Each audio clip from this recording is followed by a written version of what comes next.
আৰু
আমাৰ যি কৃষিভিত্তিক আলি আই লৃগাং, যিহেতু আমি কৃষিভিত্তিক আলি আই লৃগাং আমি লিগত কাৰ্যসূচী অহা 18 ফেব্ৰুৱাৰী অৰ্থাৎ ফাগুন মাহৰ প্ৰথম বুধবাৰে আমি মিচিংসকলে কৃষিভিত্তিক উৎসৱ আলি আই লৃগাংটোক আমি লিগত কাৰ্যসূচী, যেনেকৈ আমি ইংটি আঞ্জাক এই যিবিলাক বীজ আমি সিঁচো, তো ফাগুন মাহৰ প্ৰথম বুধবাৰে আমি বীজ সিঁচিম আৰু তাৰ পিছতে আমি 5 দিন গেনা, 5 দিনলৈ আমি গেনা কৰিম। তাৰমানে দেওবাৰে আমি য়ললেন আমি গেনাটো ভংগ কৰি পেলাই তাৰ পিছতহে আমি কেঁচা বা শাক পাচলি বিভিন্ন ধৰণৰ সেই মাংসবিলাক আমি খাব পাৰোঁ।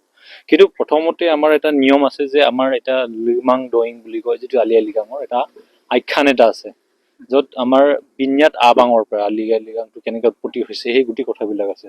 চ' প্ৰথমতে আমি এসপ্তাহ আগতে আমি যিহেতু এটা জংঘলত অৰণ্যত বসবাস কৰিছিলোঁ, জংঘলত গৈ পেলাই আমি তাত কিৰোগ ৰুক্কল বুলি কয় যিটো চিকাৰ কৰিবলৈ যাওঁ। চিকাৰ কৰিবলৈ গৈ তাতে পক্ষী বা এনেকুৱা ধৰণে আমি চিকাৰ কৰি আনি পেলাই তাক আমি আচান মানে দিনচান আদি যে মাংসটোক আমি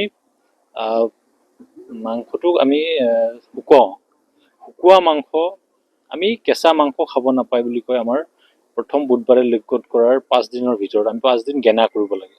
চ' এইকাৰণে আমি এই যিটো